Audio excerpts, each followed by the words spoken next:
Uau, que tempo especial nós estamos vivendo como família Multi, como igreja que tem crescido, florescido, tem sido um tempo fantástico, extraordinário.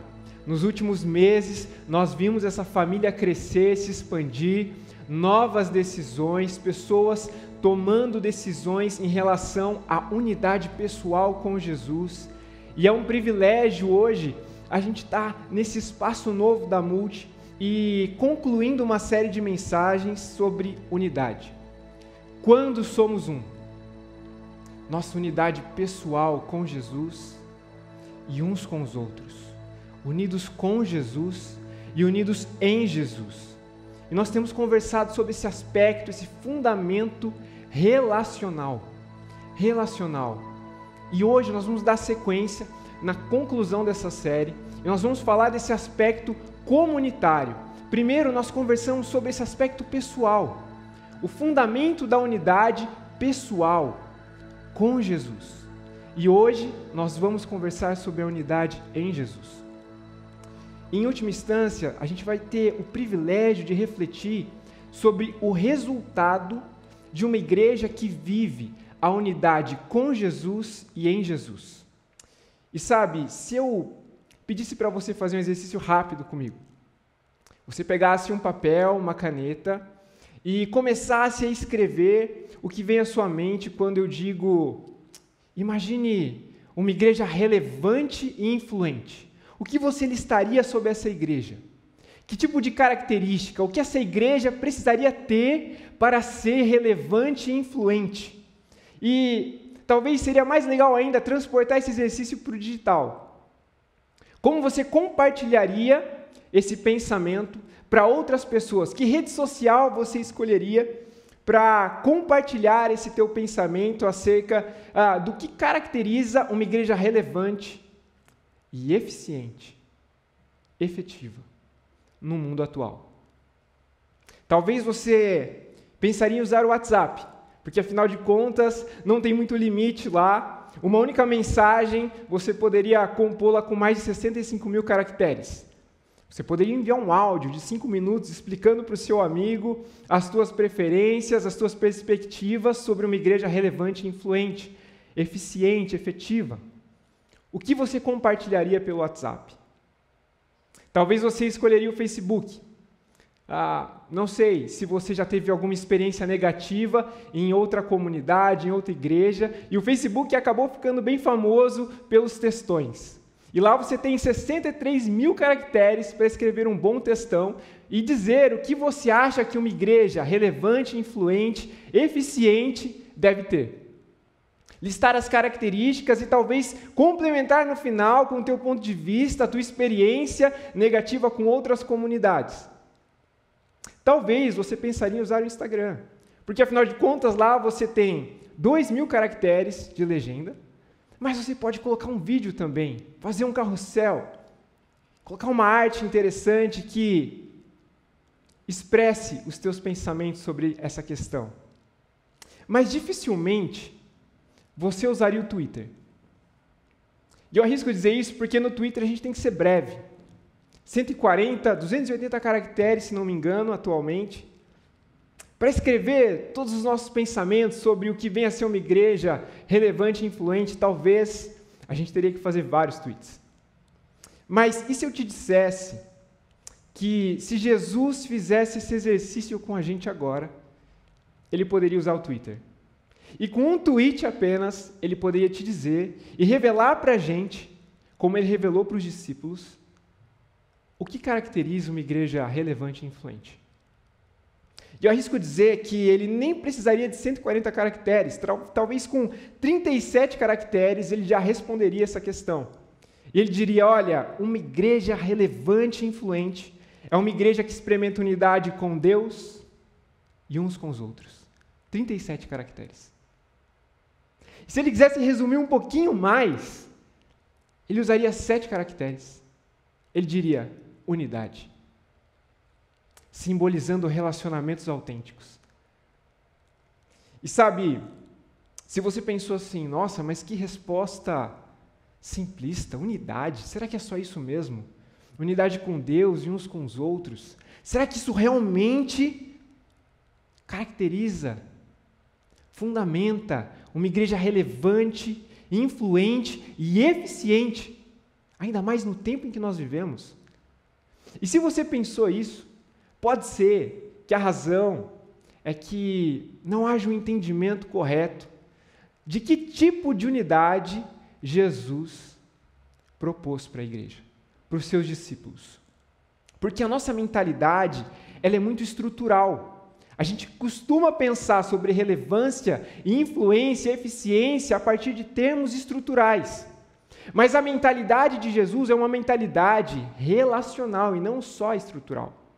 Se nós começamos pela estrutura, a estrutura vai demandar pessoas. Mas se nós começamos pelo relacionamento, pela unidade, a estrutura é uma consequência que serve à missão e às pessoas. A mentalidade relacional, ela gera influência e flexibilidade. E ela engaja as pessoas. Ela engaja as pessoas. E a falta da unidade que Jesus propôs para os discípulos e para nós, ela pode gerar pelo menos 3 consequências graves, tipo, problemas sérios. A primeira consequência de uma igreja que não experimenta a unidade, que está experimentando divisão, treta para todo lado, é que, em primeiro lugar, essa igreja entristece o coração de Deus. Provérbios 6 tem um versículo muito interessante que diz que uma das coisas que Deus mais detesta é aquele que trabalha para promover divisão entre os irmãos. Então, quando nós não experimentamos a unidade que Jesus propõe para nós, que Ele espera de nós, num primeiro momento, a primeira consequência é entristecemos o coração de Deus. Mas, num segundo momento, nós temos outra consequência.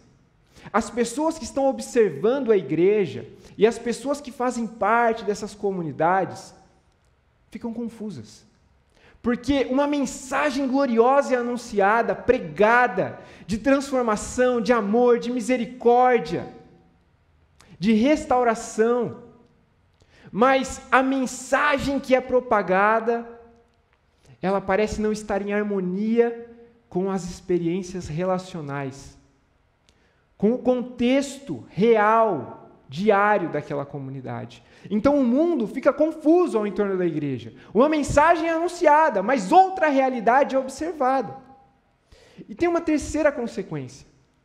A terceira consequência é que pode ficar evidenciado que aqueles que dizem que têm união com Deus, um relacionamento autêntico com Deus por meio de Jesus, mas que vivem o tempo todo num espírito de divisão, não sejam de fato pessoas que têm um relacionamento autêntico com Deus por meio de Jesus. Percebe a relevância do que a gente está conversando aqui, da conclusão dessa série de mensagens? Eu não sei se você sabe, mas atualmente o movimento religioso mais dividido no mundo é o movimento evangélico. Nós temos milhares de denominações, milhares de ministérios, movimentos. E o segundo lugar nesse ranking está muito atrás da gente.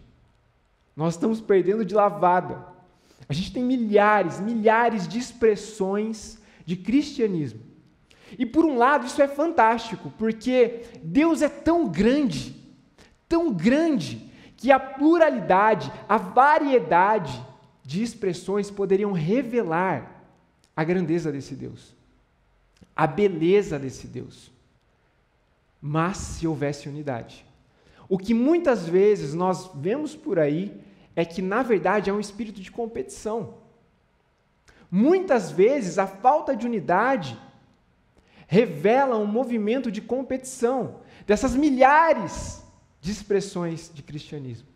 Igrejas, ministérios tentando provar quem detém a teologia mais pura, os métodos mais eficientes, talvez as estratégias mais atualizadas, as estruturas. Jesus foi para a cruz para restaurar essa possibilidade de termos unidade com Deus e uns com os outros. E essa família, ainda que plural, ainda que diversa, ela pode expressar a glória e a grandeza de Deus, se houver unidade. Diante dessas más notícias, a boa notícia é que há solução para a divisão. Justamente porque Jesus foi à cruz. Diante dessas más notícias que eu trouxe na introdução, existe uma boa notícia de que é possível experimentar unidade. É possível. Então hoje a nossa proposta é descobrir qual é a unidade que Jesus espera que a gente experimente, que a gente cultive como igreja. Então, o que é a unidade que Jesus propõe? Segundo, nós vamos entender para quê. Para que essa unidade deve servir? E principalmente, como? Como nós podemos experimentar essa unidade? E a minha oração, hoje, na conclusão da série, é um pouquinho diferente da primeira oração, da primeira mensagem. Na primeira mensagem, a minha expectativa é que você reavaliasse o teu senso de pertencimento a Jesus.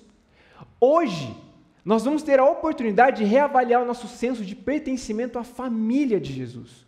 Porque é impossível ter unidade com Jesus e não ver o reflexo dessa unidade nos teus relacionamentos comunitários, na tua igreja local. Então, essa é a minha expectativa, que você possa reavaliar o teu senso de pertencimento à família de Jesus. E deixa eu te falar uma coisa. Jesus, o tempo todo, desafiou seus discípulos, as multidões, a negarem o eu, para experimentarem o nós, porque Jesus sabia que o nós é muito mais poderoso, muito mais eficiente, muito mais relevante do que o eu. O nós é sempre mais poderoso. Quando a gente olha para o início da igreja, em Atos dos Apóstolos, capítulo 4, versículos 32 a 35, olha o registro de como a igreja vivia, essa grande família que estava se formando. Todos os que creram estavam unidos em coração e em mente. Eles não se consideravam donos de seus próprios bens, de modo que compartilhavam tudo que tinham. Com grande poder, os discípulos, os apóstolos, davam testemunho da ressurreição do Senhor Jesus. E sobre todos eles havia grande graça. Entre eles, inclusive, não havia necessitados. Talvez ouvir isso agora de um pastor no púlpito, numa plataforma, pode soar até incômodo, porque nós temos visto por aí muitos abusos, pessoas usando da estrutura da igreja, da plataforma da igreja, para manipular, roubar. Mas a origem da igreja é essa, uma origem de uma unidade tão vital que acabava com a miséria. Acabava com a miséria. Há poder no nós. Há poder no nós. Jesus, ele sempre levou o assunto da unidade a sério. Ele ensinou sobre unidade, como nós vimos. Ele corrigiu os seus discípulos. Ele encorajou os seus discípulos. E ele também orou por eles e por nós. E hoje, nós vamos ler essa oração tão especial de Jesus, que está registrada no Evangelho de João, no capítulo 17. Jesus ora não só pelos discípulos, mas por nós, que ainda creríamos. E João, como o melhor amigo de Jesus, teve uma perspectiva muito privilegiada. Ele ouviu essa oração.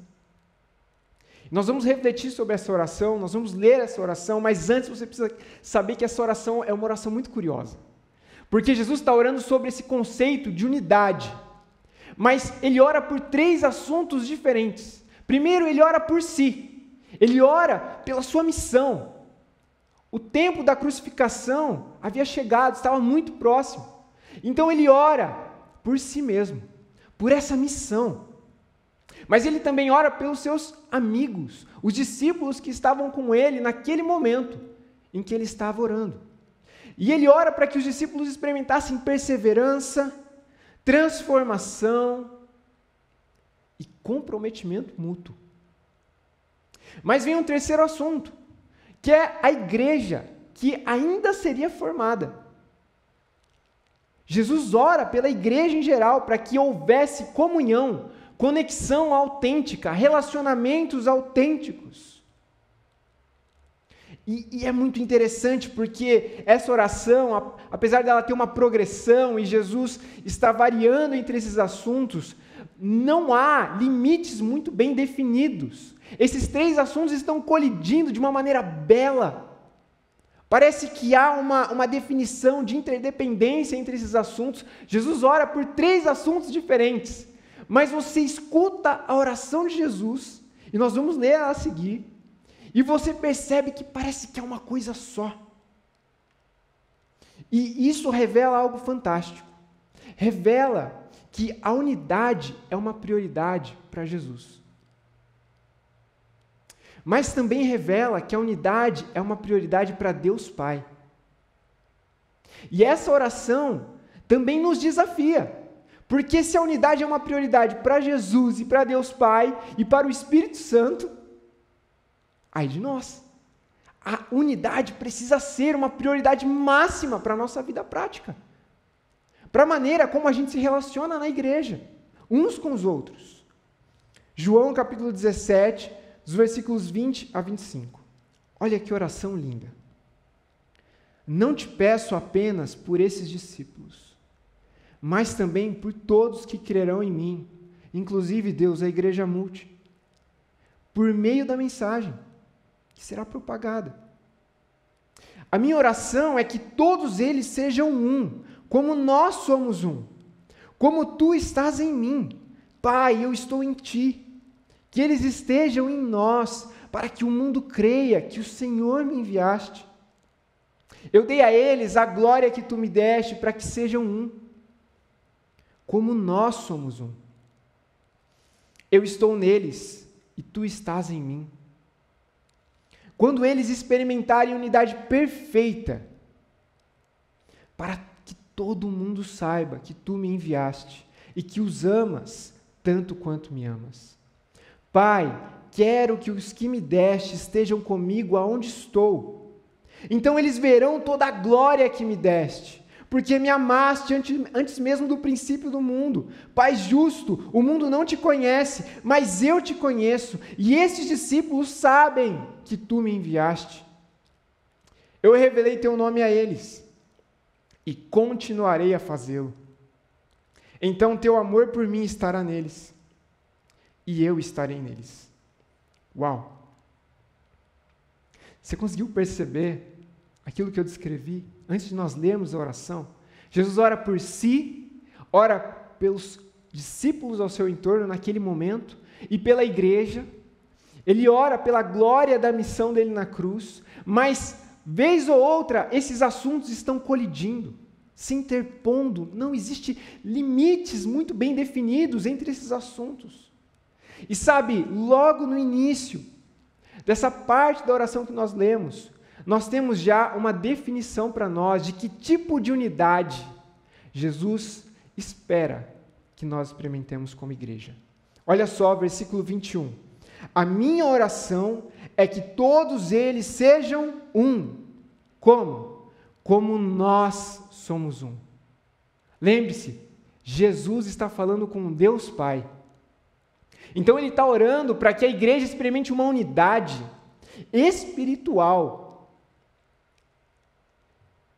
que venha a ser um reflexo de uma unidade familiar. Jesus, Deus Filho, falando com Deus Pai, dizendo, olha, que eles sejam um, como nós somos um. A unidade que Jesus está pedindo é uma unidade muito mais profunda do que simplesmente a gente estar junto num mesmo ambiente, dentro de uma mesma estrutura, frequentando os mesmos espaços, até mesmo crendo nas mesmas coisas. É uma unidade muito mais vital, tão íntima, que é pessoal. É moldada num relacionamento familiar, através de uma aliança mesmo, de amor. O fundamento dessa unidade é uma unidade de amor. É uma unidade de amor. Então, nós precisamos olhar para a maneira como Jesus se movimentou durante seu ministério, a forma como ele se relacionou com Deus Pai, a maneira como ele tomava decisões em submissão, com consciência de sua identidade, sua missão. E a gente vai poder observar que tipo de unidade é essa que nós precisamos viver uns com os outros. Uma unidade familiar, fundamentada em uma aliança de amor. Não apenas de fé. Porque eu posso crer em algo muito similar ao que você crê, mas não necessariamente pertencer a você. E a unidade familiar é isso, é pertencimento. É pertencimento fundamentado no amor. É uma unidade de mente, de esforço e de propósito. De propósito. E sabe, a gente tem falado desde o início da plantação da Igreja Multi, que o nosso sonho é alcançar as novas gerações. E que nós estamos baseando o nosso projeto, não apenas na Bíblia, mas na missão, que é multigeracional. E para que isso seja possível, nós precisamos ter em mente que tipo de unidade é essa. É uma unidade familiar. É impossível consolidar uma comunidade multigeracional sem a concepção de unidade familiar fundamentada no amor. Apenas uma família subsiste de maneira saudável, com pessoas diferentes, de idades diferentes, com preferências diferentes, com gostos diferentes, mas com o mesmo propósito, investindo um no outro, cuidando um do outro, protegendo um ao outro, unidade familiar, formando um ao outro, impulsionando um ao outro.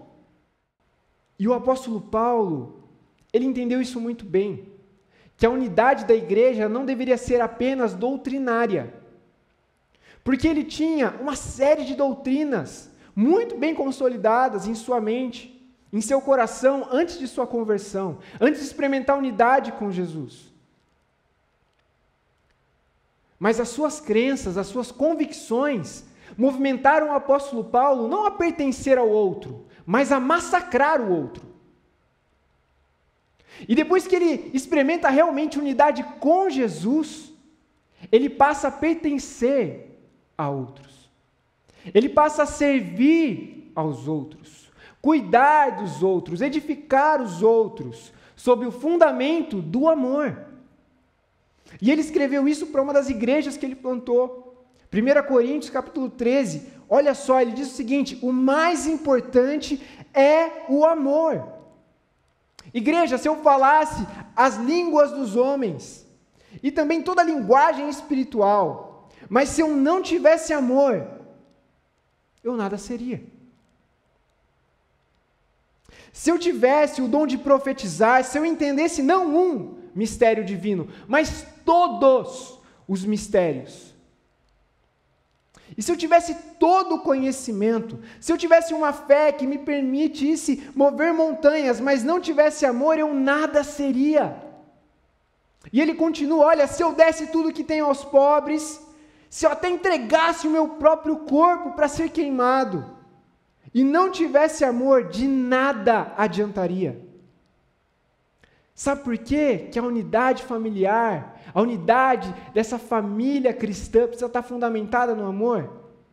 Ele descreve, porque o amor é paciente, o amor é bondoso, o amor não é ciumento, nem presunçoso, não é orgulhoso, não é grosseiro, não exige que as coisas sejam feitas à sua própria maneira, não é irritável, nem rancoroso.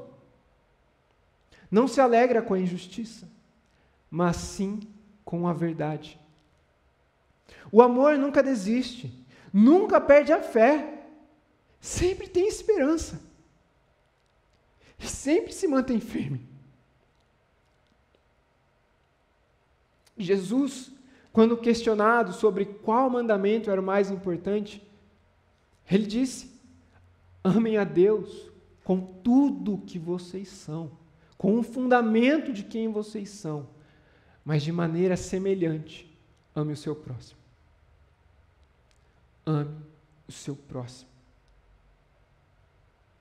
Agora, se a gente parasse por aqui, nós já teríamos um grande aprendizado e grandes desafios pela frente. mas a unidade que Jesus espera que a igreja experimente, como a igreja em Atos dos Apóstolos experimentou, ela tem uma finalidade. Não é uma unidade que tem um fim em si mesmo, para nós, para a nossa comunidade. Que experimentemos amor, que experimentemos um senso de pertencimento mútuo, e que a gente sente ao entorno de uma fogueira, pegue um violão e gaste os nossos dias cantando Kumbaya juntos. Existe um para quê, que é para a glória de Deus. Além dessa unidade, gerar todos esses benefícios, essa harmonia, essa possibilidade de relacionamentos autênticos surgirem, existe uma finalidade que é muito superior, que é a glória de Deus. No versículo 23, Jesus continua a oração e ele diz assim, que eles experimentem unidade perfeita, para que todo o mundo saiba que tu me enviaste e que os amas tanto quanto me amas.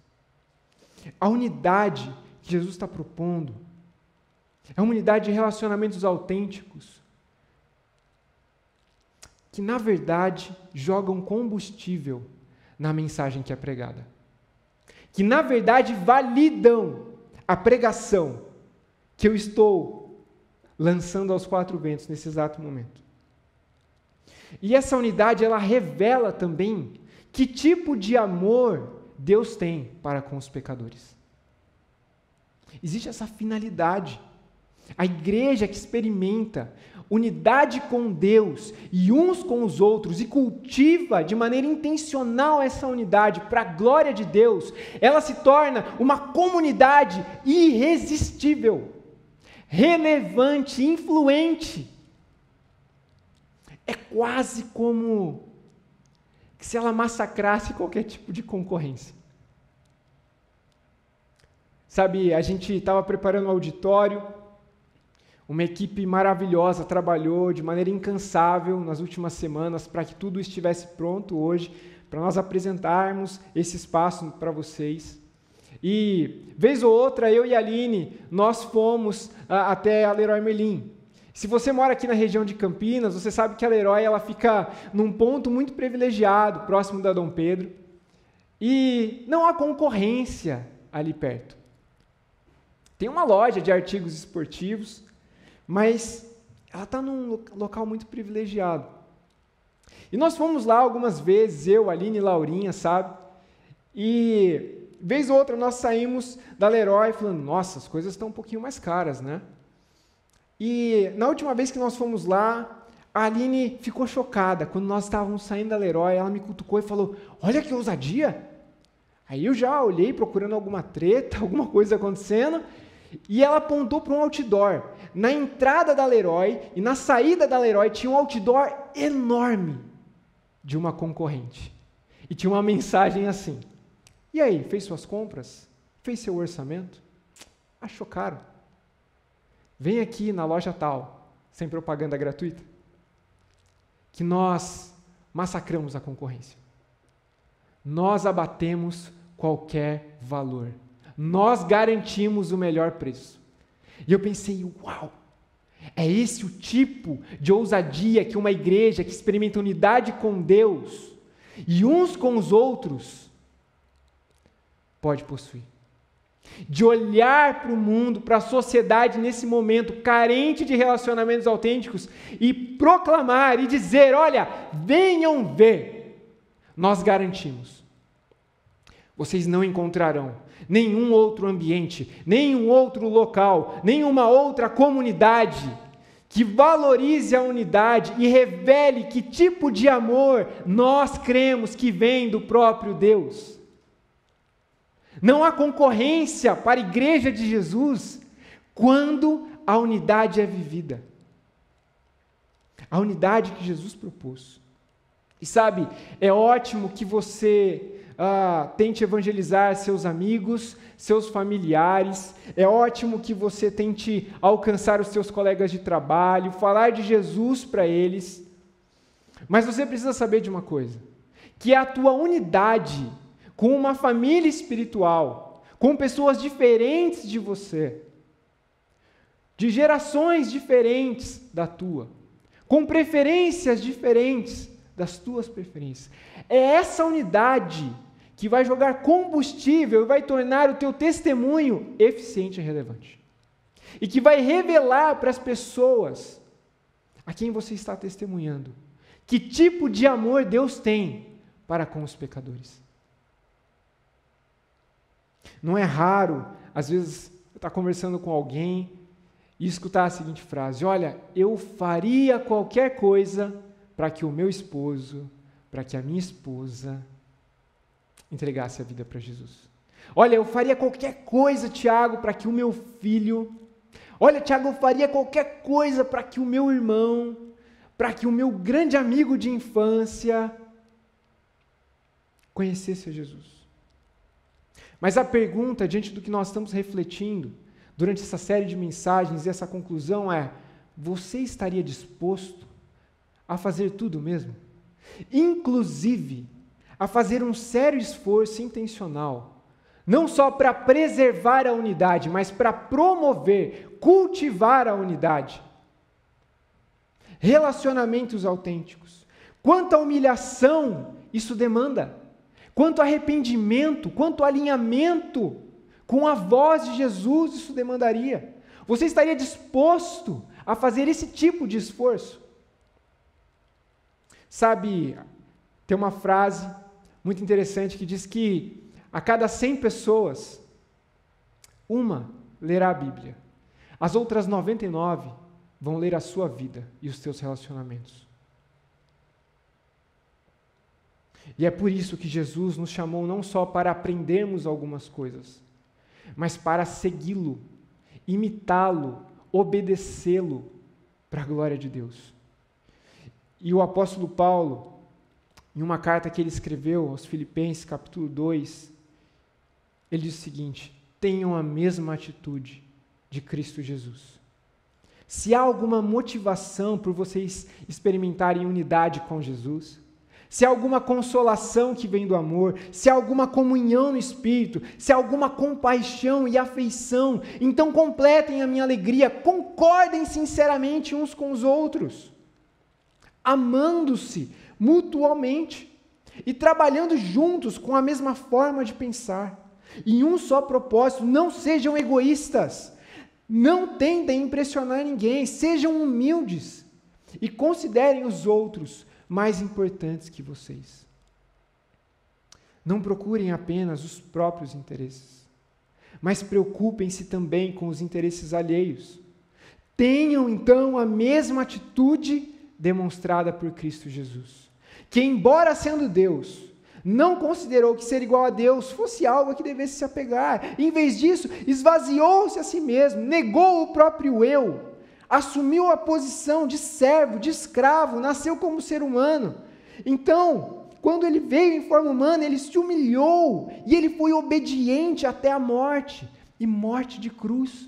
Ele levou até as últimas consequências a sua missão para promover essa oportunidade de nós vivermos em unidade com Deus e uns com os outros. E o meu maior receio é que a gente passe todos os nossos domingos essa jornada religiosa, lendo a Bíblia, refletindo sobre conceitos como unidade. Mas sabe, os conceitos espirituais mais fundamentais na jornada com Jesus não foram ensinados para serem decorados, mas implementados, vividos. E a unidade tem relação com uma prática, com obediência, com arrependimento. As Escrituras não foram dadas para aumentar o nosso conhecimento, mas para mudar a nossa vida e os nossos relacionamentos. E a gente chega à grande pergunta: como experimentar? E o texto que nós lemos em Filipenses revela isso para nós, através do arrependimento, através da humilhação, através de uma mentalidade que intencionalmente nega o eu e abraça o nós. apenas por meio da voz de Jesus. Apenas reconhecendo, ouvindo e obedecendo a voz de Jesus, nós podemos experimentar unidade, cultivar unidade. E o contexto dessa oração que nós lemos, em João capítulo 17, enriquece muito a nossa reflexão. Porque Jesus, ele orou logo depois de um acontecimento muito interessante. Jesus estava vivendo as últimas 24 horas antes de sua crucificação. E nesse momento, ele decidiu que era uma prioridade para ele estar com seus amigos, jantar com eles, conversar com eles, orar com eles. E eles organizam essa noite muito especial. Os discípulos não sabiam que eram as últimas 24 horas antes da crucificação, mas Jesus sabia. E ele organiza todas as coisas junto com seus amigos para esse jantar, a última ceia. E sabe, eles estão vindo de Betânia, uma cidade de cerca de 6 a 9 quilômetros do ponto em que eles estavam, para jantar. Então, eles caminharam de sandálias, a pé, cerca de 6 a 9 quilômetros para chegar nesse local, nesse ponto em que eles teriam essa refeição, esse jantar tão especial com Jesus, que eles experimentariam unidade com Jesus. E quando eles entram nesse ambiente, eles percebem algo. Porque havia uma tradição de que antes de se assentar à mesa e comer, o viajante ele precisava limpar os seus pés. E essa tarefa, ela era dada para o servo mais desqualificado, se é que eu posso dizer assim. Quase que o escravo. Então eles chegam nesse ambiente e eles estão procurando, cadê o escravo? Cadê o servo desqualificado para lavar os nossos pés? Antes de nós termos a nossa ceia com Jesus. E eles começam a discutir uns com os outros, não tem ninguém para lavar os pés, e eles vão discutindo sobre quem é o mais importante, quem é o mais relevante, quem é o mais influente, quem é o mais amado, quem é o mais poderoso. E de repente eles já estão na mesa. E Jesus olha para a mesa e ele vê pés sujos. Talvez até pés feridos. Mas que representavam algo muito mais profundo do que apenas sujeira e poeira. Representava, na verdade, corações orgulhosos. Jesus olha para a mesa e ele vê pés sujos, que representam corações orgulhosos, discussão, falta de unidade. E aí Jesus faz o impensável. Ele, como mestre, ele pega uma toalha, pega uma bacia, e ele lava os pés dos discípulos, um a um. Ele lida com a sujeira de cada um. Um momento constrangedor, os discípulos jamais conceberiam isso como uma possibilidade, um mestre lavando os pés dos discípulos. Para a gente é fácil imaginar isso, porque nós temos uma série de pinturas, filmes, em que essa cena já foi retratada. Mas naquele momento foi muito constrangedor. E logo na sequência desse acontecimento, antes da oração, Jesus diz o seguinte para os discípulos: por isso, agora eu lhes dou um novo mandamento. Amem uns aos outros, assim como eu os amei. Vocês devem amar uns aos outros. O seu amor uns pelos outros provará ao mundo que vocês são os meus discípulos. Tornará essa movimentação numa movimentação relevante, influente, irresistível. Quando somos um, não há espaço para orgulho. Quando somos um com Jesus, nós somos chamados a experimentar essa unidade vital, pessoal, relacional, que exige arrependimento constante, humilhação, morte do eu. Não há espaço mais para egoísmo ou orgulho. Então, como? Nós precisamos pegar a toalha como Jesus pegou. Nós precisamos lidar com a sujeira uns dos outros. Imagine a uma igreja crescendo, uma família se expandindo, em que as pessoas são intencionais e têm uma aliança com Jesus, e porque têm uma aliança com Jesus, não abrem mão uns dos outros, lidam com a sujeira uns dos outros. Deixa eu te falar uma coisa, Jesus lidou também com a sua sujeira. Ele pegou a toalha por você, ele foi até a cruz, ele perdoou os seus pecados, ele te chamou para pertencer a essa família espiritual. Então esse é o nosso desafio, sermos como Jesus, termos a mesma atitude que Jesus teve, e toda vez que nós negamos esse convite, é como se nós disséssemos para Jesus: olha Jesus, nós somos um pouquinho maiores que você, porque o texto de Filipenses diz que Deus o exaltou à mais alta posição, e Jesus, sendo o próprio Deus, ele se esvaziou do eu para cultivar o nós. O maior inimigo da unidade é o orgulho. E sabe, o orgulho às vezes ele vem camuflado com uma expressão muito comum: não, mas eu acho que, não, mas na minha experiência, não, mas sabe, eu penso diferente, não, mas eu acho que tem uma outra maneira. Jesus disse: vocês precisam amar uns aos outros. A voz de Jesus disse que uma igreja relevante e influente, que prega a mensagem com poder e autoridade, é uma igreja que necessariamente experimenta a unidade, não só dentro das quatro paredes dessa comunidade local, mas que olha para as outras igrejas, que olha para essas outras expressões de cristianismo, e tem uma postura, não de arrogância, de orgulho, um olhar destrutivo, mas que tem disponibilidade para construir pontes. E é óbvio que nós precisamos levar em consideração o fundamento da verdade. No texto que nós lemos também há a expressão verdade. A verdade importa.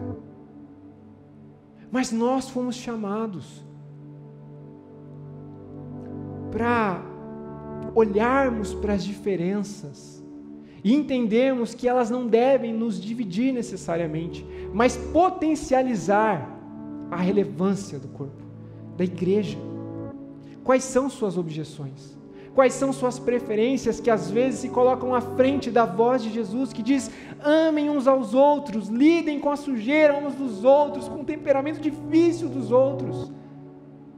Quais são as suas objeções? Hoje o convite é: pegue a toalha.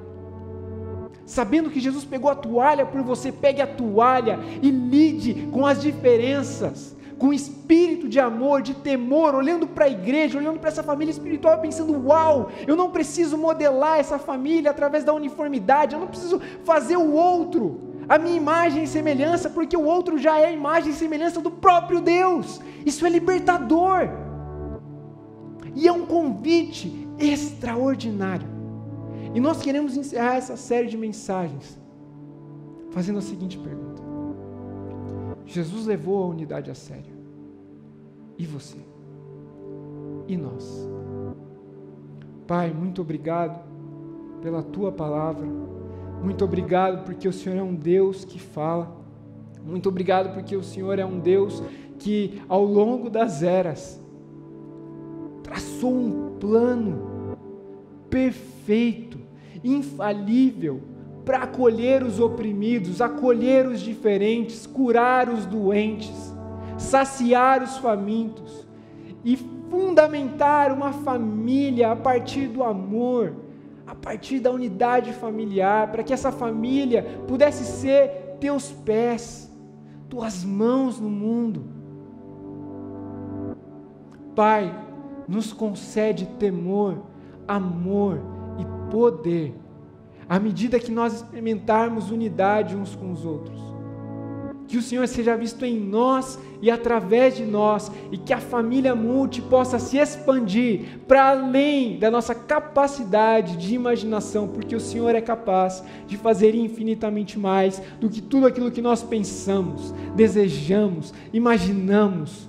Tu és o Deus da unidade familiar, que está em expansão ao longo dos anos, dos séculos, até que o Senhor volte em glória. Nos usa, Pai, nos usa, no nome de Jesus. Nós oramos que Teu Espírito teu Espírito se alegre com a nossa unidade. Nós não queremos entristecer teu coração. Nós queremos ser efetivos, Pai. Se alguém que ouviu essa mensagem e tomou alguma decisão, consolida essa decisão, Pai, a partir do teu Espírito também. No nome de Jesus. Amém.